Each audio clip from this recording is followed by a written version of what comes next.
AC circuit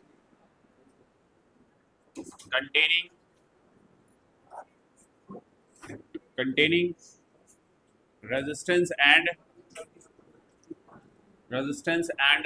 capacitor.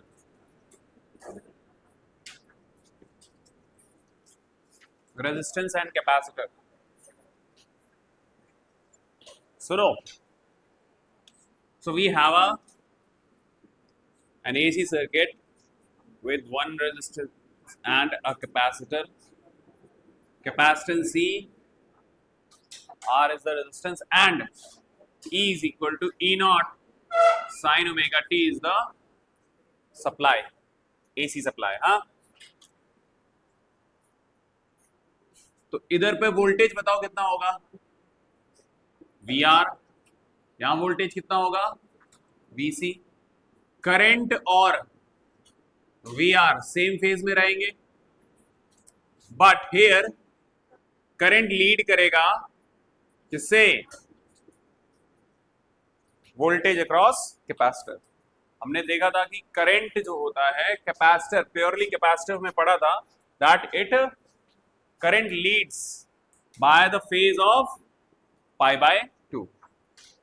इतना तो आपको समझ में आ गया होगा. Voltage across resistor will written as I times R. Voltage across capacitor is written as I times, बोलो, XC. Very good.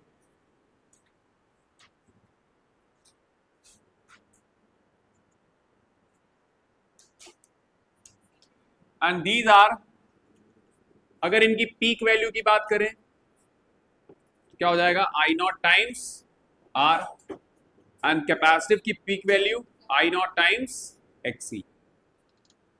चलो जी, तो using the phasor diagram,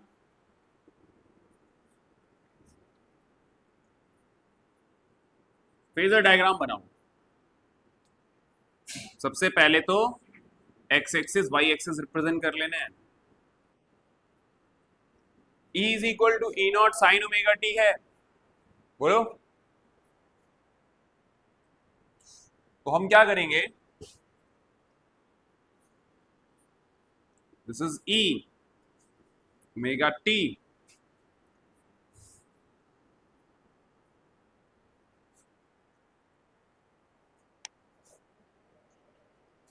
and let's say current इस वाले केस में क्या करेगा, लीड करेगा. तो हम बना लेते हैं यहां पे करंट, और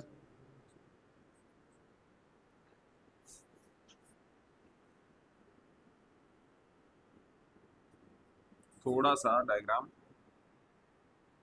ऐसे बनाओ.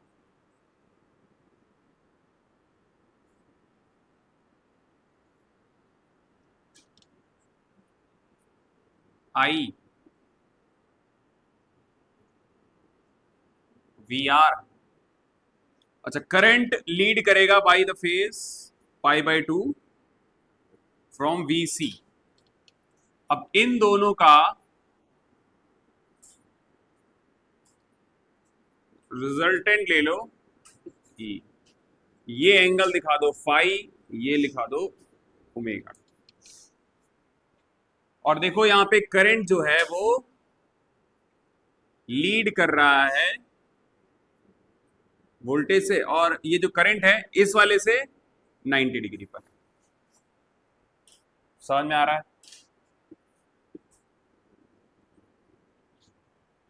This is the phasor diagram. Phasor diagram सबको समझ में आया? Current is leading voltage across capacitor by the phase of π/2, and since it is a combination of capacitor and resistor, तो इसमें π/2 कॉम्बिनेशन है, π/2 नहीं होगा. कॉम्बिनेशन में लीड तो करेगा बट सम एंगल फाई. ठीक है, तो हम कह सकते हैं कि जो I होगा that will be I naught sine omega t plus phi. देखो जरा, I के लिए क्या हो गया, ओमेगा टी प्लस फाई. समझ में आ रहा है? ये इंस्टेंटेनियस वैल्यू जो होगी ओमेगा टी प्लस फाई, इधर देखोगे तो I naught peak value multiplied by sine omega t plus phi. Now अगर आपको ये वाला ट्राइंगल, ध्यान से देखना, अगर ये बीसी है तो ये भी बीसी होगा, बोलो होगा।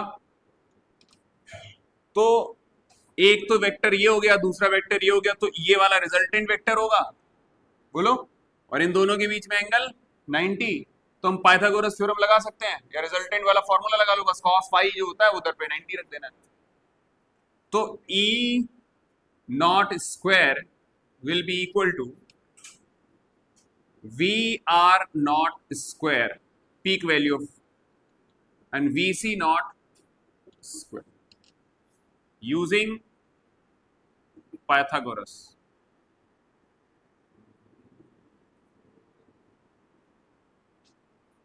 और we can say resultant vector की तरह ट्रीट कर लो, a square plus b square plus 2ab। अब E naught square is equal to V naught R क्या है बताओ जरा, कैसे लिखोगे? I naught times R whole square, I naught XC whole square, I naught square common ले लिया तो R square plus XC whole square. बोलो, अगर तुमको यहां से I नॉट निकालना है तो क्या करना पड़ेगा? E नॉट स्क्वायर को डिवाइड करना पड़ेगा R square plus XC square. तो I naught will be equal to under root लोगे इसका तो E नॉट बचेगा ऊपर, नीचे आ जाएगा under root R square plus XC square.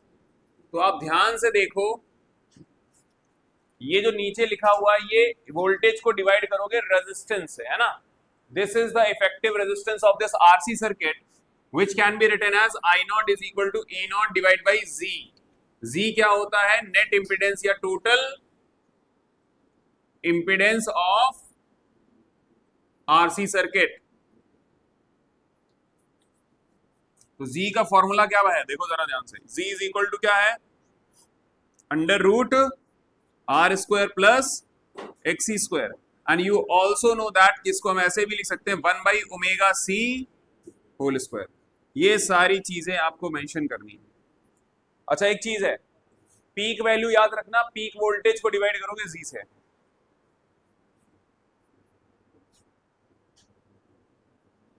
बोलो, यहां तक समझ में आया? कोई ऐसा बैठा जिसको समझ नहीं आ रहा? फिर से बताते हैं, बताओ कोई ऐसी स्टेप जो समझ नहीं आई?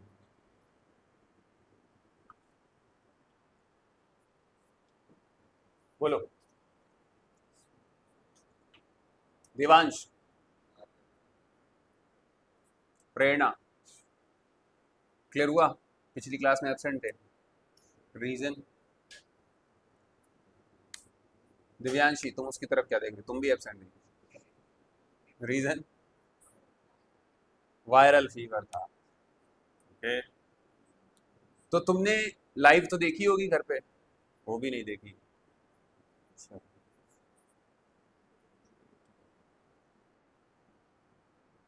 ये समझ में आ रहा है या सिर्फ यहाँ नोट कर रहे हो देख देख के?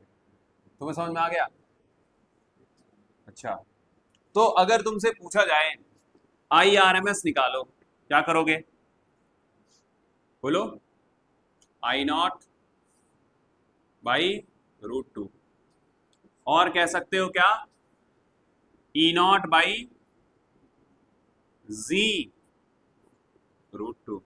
बोलो, और क्या कह सकते हो? ERMS डिवाइड बाई Z, ऐसे भी लिख सकते हो।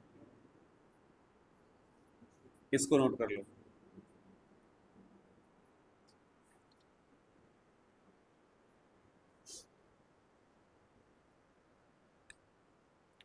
इसमें इंपीडेंस ट्राइंगल बताओ जरा, ये रहेगा इंपीडेंस ट्राइंगल। बोलो, इंपीडेंस मींस क्या होता है? Resistance, effective resistance. This is what we call impedance. Impedance का मतलब होता है नेट या फिर total effective resistance, total impedance Z। तो इस ट्राइंगल में ये हो गया VR, तो इसके अक्रॉस जो इस लाइन के अक्रॉस जो रेजिस्टेंस होगा वो कितना होगा बताओ? रेजिस्टेंस कितना होगा बोलो। इस अगर ये ट्रायंगल जरा देखो तो ये फाई है, यहां पे आर ले लेंगे, कैपेसिटर के अक्रॉस एक्सी, और ये है टोटल इंपीडेंस, तो यहां पर हम लोग ले लेंगे जी। तो बताओ 10 फाई अगर तुमसे फेज डिफरेंस पूछा जाए तो क्या बोलोगे? 10 फाई क्या होगा? XC divide by R. ठीक है, XC divide by R. Next, अगर तुमसे बोला जाए कॉस फाई निकालो तो क्या करोगे? कॉस फाई क्या होता है? बेस अपॉन हाइपोटेन्यूज, तो R divide by under root R square plus XC square, तो कॉस फाई निकालो। ठीक है,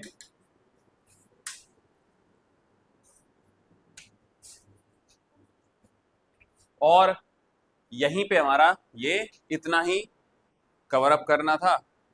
आरसी सर्किट कंप्लीट हो गया। अब हम लोग समराइज कर लेते हैं थोड़ा। ठीक है, अब तक जो भी पढ़ा, 3 आपने कौन से पढ़े हैं? Purely resistive, inductive and capacitive, और 2 पढ़े हैं आरसी सर्किट और एक एलआर सर्किट। सभी को एक साथ पढ़ेंगे।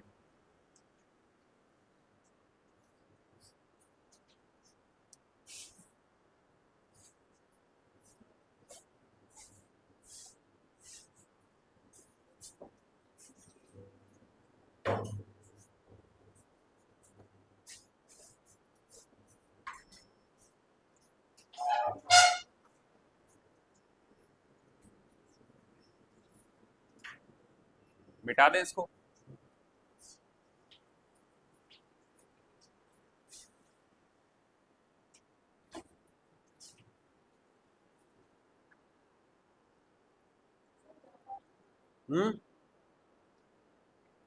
दिखाई नहीं दे रहा, कहां पे?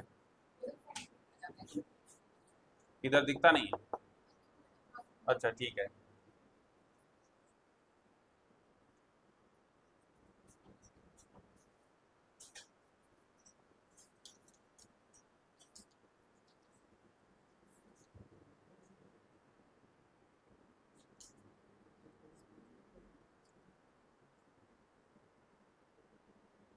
नेक्स्ट, मिटा दें।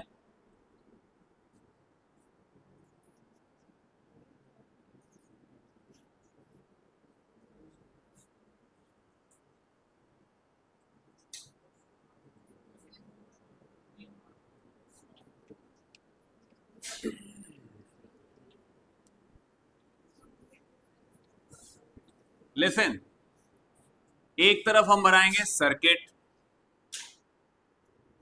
सर्किट लिखेंगे। ईएमएफ क्या था, करंट क्या था, फेज डिफरेंस क्या है, ठीक है, और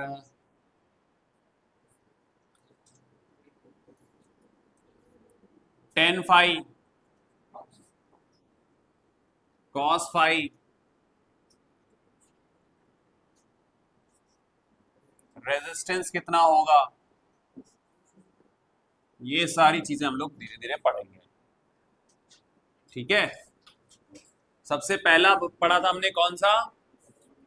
प्योरली रेजिस्टिव, तो इसमें ई क्या था? E naught sine omega t, I is equal to I naught sine omega t, phase difference 0, तो ये भी क्या आएगा? 0, और ये कितना हो जाएगा? कॉस फाई कितना होगा? 1। रेजिस्टेंस कितना था? R। प्योरली इंडक्टिव पढ़ा, प्योरली इंडक्टिव में E is equal to E naught sine omega t, I is equal to I naught sine omega t minus pi by 2, current lag करता है। Phase difference कितने का था? पाई by 2 का था, तो 10 पाई बाई 2, बोलो बोलो, नॉट डिफाइंड, और ये 0, रेजिस्टेंस कितना हो जाएगा? बोलो, XL which is equal to omega. Purely capacitive में E is equal to E naught sin omega t, I is equal to I naught sin omega t plus pi by 2. Again phase difference pi by 2 का, ये तो infinity, ये 0 और XC which is equal to 1 by omega. चौथा LR circuit E is equal to E naught sin omega t, I is equal to I naught sin omega t plus phi. Phase difference phi का ही रहेगा.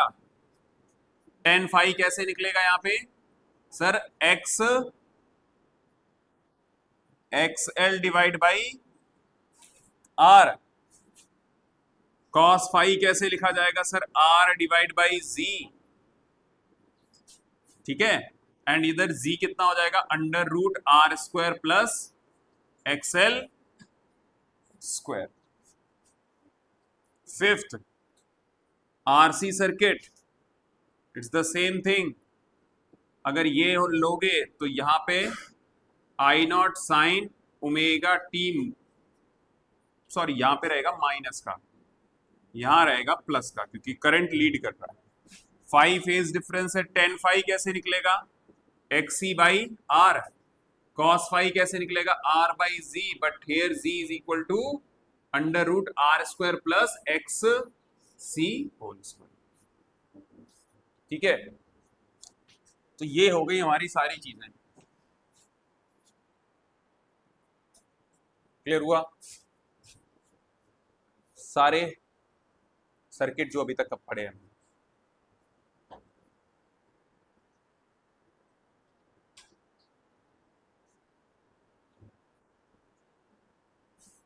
रहेगा दिमाग में, रहेगा ये. Purely inductive, purely capacitive.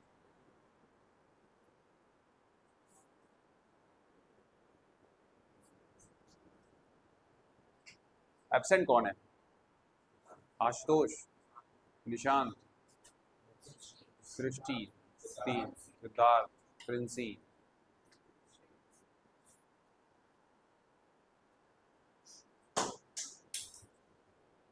तुम लोगों की टाइमिंग मैंने इसीलिए शाम को रखी थी, ये लोग एब्सेंट हो गए. अच्छा, तुम भी तो ग्रीन वैली में हो, तो गए नहीं? हाँ, कल है. अच्छा, बायो वालों की थी. समझ में आ गया ये?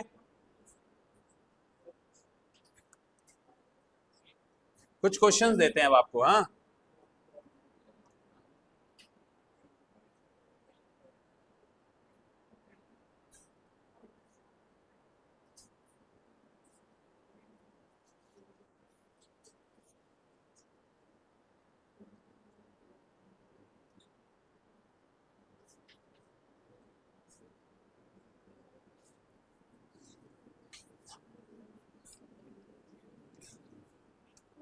नेक्स्ट क्वेश्चन है एक. When an alternating voltage of 220 volt, मतलब V इफेक्टिव दे रखा है या बोले IRMS दे रखा है ना, sorry ERMS, 220 volt is applied across a device X, a current 0.5 ampere flows through the circuit and is in the phase with the applied voltage. एक डिवाइस है X, अगर इसके अक्रॉस हम लोग वोल्टेज सप्लाई कर रहे हैं ये वाली, तो करंट कितना है? 0.5 ampere, and this is in phase with EMF. अगर इन फेज विद EMF है तो X क्या होना चाहिए? बताओ बताओ. अरे I है, फेज में रहे E के साथ, तो कौन सी डिवाइस हो गई है? फेज में, सेम फेज में किस में रहते हैं? रेजिस्टिव. तो X को आइडेंटिफाई कर लिया कि X क्या होना चाहिए? रेजिस्टर. आ रही बात समझ में? नेक्स्ट लिखो, इसमें है when a same voltage is applied across the another device y, तो अगर डिवाइस y के अक्रॉस लगाया जाए यही सेम वोल्टेज, तो I the current flows through the circuit but it leads the applied voltage by pi by 2 radian, the same current is flow, तो current इतना ही जा रहा है, लेकिन ये जो होगा I leads the EMF by pi by 2। तो अब बताओ Y क्या होगा, लीड कर रहा है करंट, तो मतलब X हो जाएगा रेजिस्टर और Y हो जाएगा कैपेसिटर। आ गई बात समझ में? Name the devices X and Y, calculate the current flowing in the circuit when the same voltage is applied across the series combination of X and Y। तो आपको अब बताना है करंट कितना होगा अगर यही दोनों डिवाइसेस कैसे लगा दिए जाएं, in the series with the same applied voltage that is 220 volt. चलो बताओ करंट बताओ इस सर्किट में कितना होगा, करंट बताओ। IRMS बताओ कितना होगा।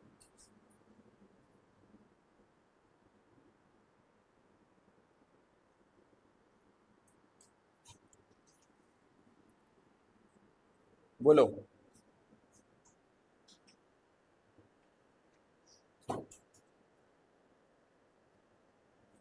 क्या आपको R की वैल्यू पता है? अच्छा देखो, ये निकालने के लिए पहले तो दिमाग ये लगा लेना कि हमको ERMS डिवाइड बाई Z करना पड़ेगा। बोलो Z कैसे निकलेगा, under root R square plus XC square. बोलो, तो हमें सबसे पहले तो रेजिस्टेंस निकालना पड़ेगा। रेजिस्टेंस कैसे निकलेगा, EMF RMS divide by IRMS। कितना दे रखा था ये 220 और ये कितना है 0.5, आंसर कितना आएगा ये 440। XC कैसे निकलेगा, ERMS divide by IRMS। 220 divide by 0.5 ये भी आया 440। तो बताओ जरा Z कितना आ जाएगा, 440 स्क्वायर प्लस 440 स्क्वायर। बोले तो क्या आएगा ये 440 अंडर रूट 2, यही आएगा 440 अंडर रूट 2। चलो रख लो यहां पे, तो IRMS will be equal to 220 divide by Z कितना आया 440 रूट 2, कितना आएगा ये 2 टाइम्स गया तो ये आ जाएगा root two upon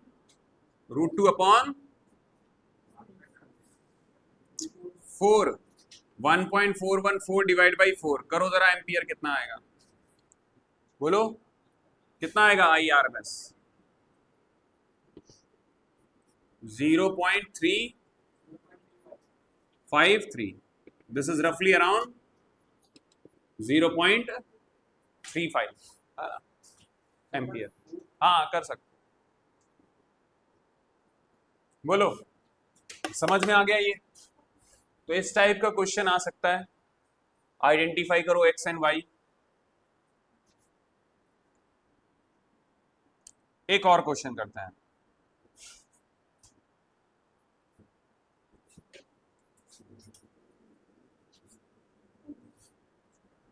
N alternating current of 1.5 milli ampere.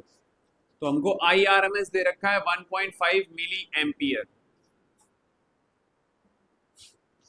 IRMS is equal to 1.5 milliampere and the angular frequency is omega is equal to 100 radian per second, flows through a 10k ohm resistor and, तो resistor तुमको दे रखा है 10k ohm and the capacitor is given as 0.5 microfarad in series।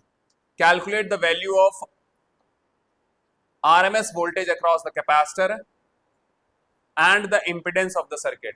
Find number 1 ERMS across capacitor, दूसरा है net impedance, ये दो चीजें निकालनी है।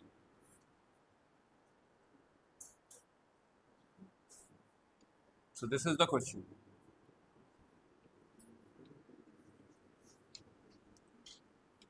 कैसे निकालोगे बताओ? नेट इम्पिडेंस कैसे निकलेगा? नेट इम्पिडेंस कैसे निकलेगा? Under root R square plus XC square. R तो हमें पता है 10,000 स्क्वायर कर लो, 1/ओमेगा सी स्क्वायर करो, जरूर बताओ कितना आएगा? 10,000, इसको क्या कर सकते हैं? 10 to the power 4 raise to the power 2 लिख सकते हैं, है ना? प्लस 1/ओमेगा कितना है? 100, और ये कितना था? 1/2 इंटू 10 टू द पावर -6, और फिर इसका क्या करोगे? Square. So you will get what? देखो ये 10 टू द पावर 4 मिलेगा, तो ये बन जाएगा हमारे पास 10 टू द पावर 8 प्लस ये 2 ऊपर जाएगा, 10 टू द पावर -4 ऊपर जाएगा, प्लस का 4, तो this will be 4 into 10 to the power 8 बनेगा, बोलो। So this will be 10 to the power 8 into 5 and then under root, तो under root 5 into 10 to the power 4 ohm. कितना आएगा?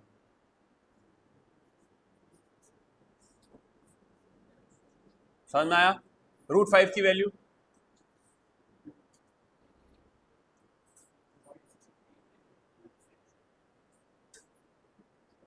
ठीक है। देखो आपको IRMS दे रखा है, ओमेगा दे रखा है, आर दे रखा है, सी दे रखा है। तुमसे पूछा गया है कि फाइंड द ERMS और voltage RMS across the C capacitor and both the things are in series, C and R. इस सर्किट का नेट इम्पिडेंस कैसे निकलेगा? R under root R square plus XC square. R तुमको दे रखा है kilo ohm है, तो 10 टू द पावर 4 का स्क्वायर कर दिया, 1/ओमेगा, ओमेगा 100 दे रखा है, सी की value 0.5 into 10 to the power 6, minus का 6 रहेगा, ये 1/2 कर रहा हूँ, 2 ऊपर भेज रहा हूँ, 10 टू द पावर -4 ऊपर जाएगा, प्लस का 4 बनेगा, इसको स्क्वायर भी करना है, 8 बन जाएगा, और ये वाला 2 है उसका स्क्वायर करोगे 4 आ जाएगा। सो this will be the net impedance. कितना आया बताओ? √5 का कितना होता है? √5 ऐसे रहने दो अभी, है ना? अब हमको हाँ 2.23, हाँ, और आगे भी कुछ होता है 2.236, पूरी वैल्यू रखो अप टू 3 डेसिमल प्लेसेस, ठीक है। खैर वो अलग बात है, हमें ये चाहिए था, ये तो निकल गया। ERMS चाहिए, तो हम क्या करेंगे बोलो? हम IRMS इज इक्वल टू क्या होगा? ERMS डिवाइड बाई XE, तो ERMS is equal to XE times IRMS। XE कितना है बोलो? कितना आएगा ये? 2 into 10 to the power 4 multiplied by, कहां गया? 3/2,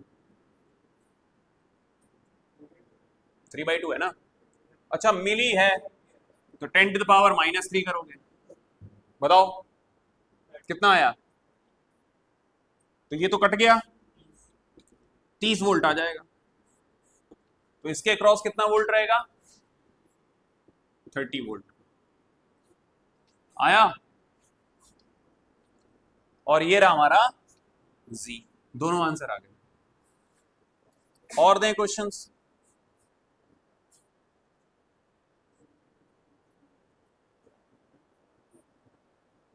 चलो एक और क्वेश्चन है, CBSE ने पूछा था, बट देखो ये इसलिए करवा रहा हूं ताकि आपकी थोड़ी थोड़ी हैबिट पड़े। आना तो LCR है, आना तो LCR है, अभी LCR भी समझ लेंगे, बट आपको ये थोड़ी कैलकुलेशंस करवा इसलिए रहा हूं ताकि आपको हैबिचुअल हो जाओ, जी क्या होता है, IRMS कैसे निकलेगा, ठीक है? आया समझ में?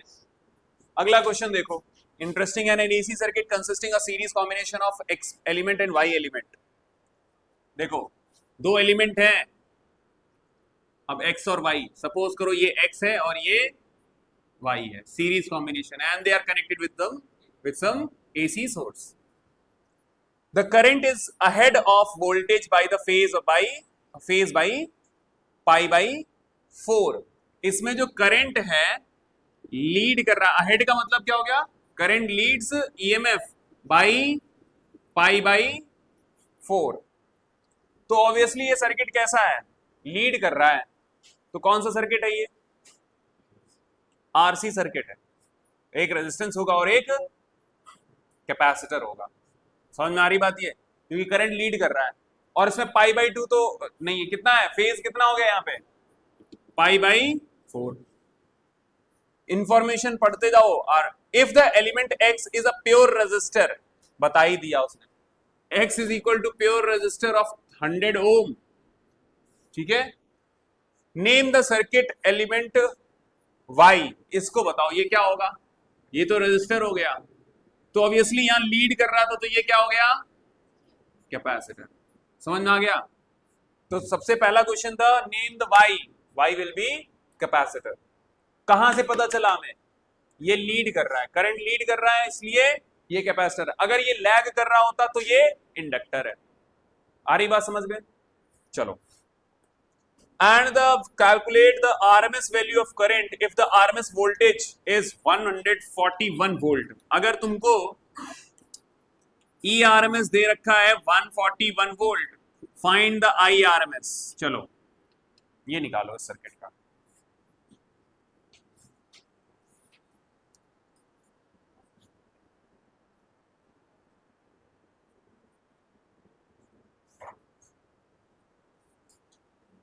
बताओ सर, IRMS का फॉर्मूला लगाएंगे sir, ERMS divide by Z. Sir Z कैसे पता करें, तो हमने देखा cos phi is equal to क्या होता है, R बाई Z. तो Z निकालने के लिए क्या करो, R को डिवाइड कर दो cos phi से. R कितना है 100, cos phi कितना है, cos pi by 4, cos pi by 4, pi by 4 बोले तो 45 डिग्री, cos 45 मतलब 1 बाई रूट 2. तो आंसर क्या आ जाएगा, रूट 2 टाइम्स 100. Z वैल्यू पता चल गई, ये दे रखा है 141 डिवाइड बाई रूट 2 टाइम्स 100. तो जरा ध्यान से सुनना, इस चीज को हम 1.41 लिख सकते हैं, बोलो. और रूट 2 की वैल्यू भी क्या होती है 1.41, अप्रोक्सीमेट वैल्यू ले लेते हैं. तो आंसर इज क्या आ जाएगा, आया समझ में. तो IRMS कितना आएगा 1. और एक क्वेश्चन ये था कि हमको Y क्या है, कैपेसिटर. हाँ, तो क्या आपको कैपेसिटर पता है, कैपेसिटर की वैल्यू दे रखी. हाँ देखो देखो, Z इज इक्वल टू कैसे निकालोगे, R square plus XC square. XC निकालो, कैसे निकालोगे, हाँ वैसे कर सकते हो. क्या लगा रहा था,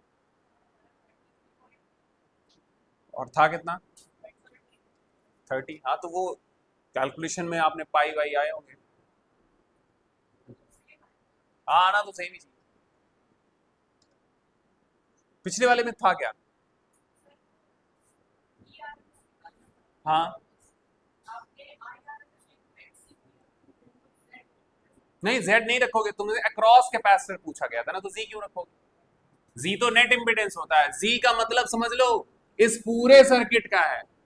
XC क्या होगा, सिर्फ इसका होगा, R इसका हो गया. ERMS मतलब ERMS, और मैंने यहां पे एक चीज भी लिख दी थी, अक्रॉस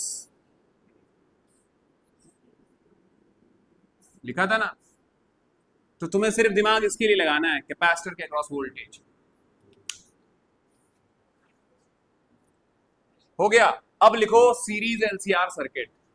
टॉपिक डालो सीरीज LCR सर्किट, और इसमें ये भैया है very very very important. Next वाले वीडियो लेक्चर में ही बताऊंगा मैं ये आपको.